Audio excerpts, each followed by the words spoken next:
दोस्तों, आज आपके लिए पार्ट 2 लेकर के आए हैं बिलियन का सॉल्यूशन का। मोस्ट इंपॉर्टेंट है, आपको मैंने पहले ही बता दिया था। मोस्ट इंपॉर्टेंट क्वेश्चन लेकर के आएंगे जो कि आपको पेपर में, बोर्ड के पेपर में काफी बार पूछा जाता है। ये आप जानिए कि अगर आप वीडियो पूरी कंप्लीट देखते हैं तो 100% गारंटी है कि आपको पेपर में मिलेगा। चलिए देखते हैं, स्टार्ट करते हैं। बिलियन की सामान्य समीकरण। बिलियन की सामान्य समीकरण होता क्या, इसको देखते हैं। क्या बायल-मार्ट-हाफ नियम, इसका बायल-मार्ट-हाफ नियम यहां देखते हैं। बायल-मार्ट-हाफ नियम तथा चार्ल्स-मार्ट-हाफ नियम को मिलाने पर प्राप्त समीकरण को बिलियन की सामान्य समीकरण कहते हैं। कहने का मतलब बायल का नियम और चार्ल्स का नियम। हमने आपको पिछले वाले वीडियो में बताया था बायल्स का नियम क्या था और चार्ल्स का नियम क्या था।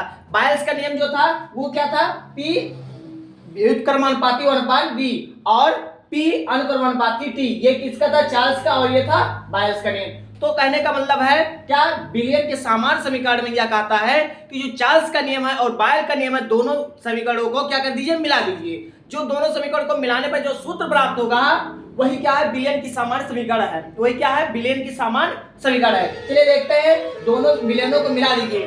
दोनों बिलियनों को मिलाएंगे तो क्या होगा, P व्युत्क्रमानुपाती t/v या PV अनुक्रमानुपाती t। तो या PV बराबर ST क्या प्राप्त हो जाएगा। अगर आपको एक बार स्क्रीनशॉट लेना हो तो स्क्रीनशॉट ले लीजिए। तो मैंने आपसे क्या बताया, PV बराबर ST। PV बराबर ST किसका, बिलियन की सामान्य समीकरण का सूत्र है, जहां यस क्या है, एक स्थिरांक हो जिसे बिलियन स्थिरांक कहते हैं। यस क्या है, यस एक स्थिरांक है जिसे बिलियन स्थिरांक कहते हैं। यस का मान भी होता है 0.0821 लीटर वायुमंडल प्रति डिग्री प्रति मोल होता है। ये क्या था, बिलियन की सामान्य समीकरण। अगर आपको नहीं आ रहा है तो सिंपल सा फंडा है, आप क्या करिए, बायल्स का नियम और चार्ल्स का नियम दोनों समीकरणों को जोड़ दीजिए। मान क्या आ जाएगा, PV बराबर ST। ये क्या था, बिलियन की सामान्य समीकरण था और यस का मान होता है 0.082 प्रति लीटर वायुमंडल प्रति डिग्री प्रति मोल होता है। अगर आपको समझ में आ रहा है, चैनल को लाइक, सब्सक्राइब, शेयर जरूर करिए।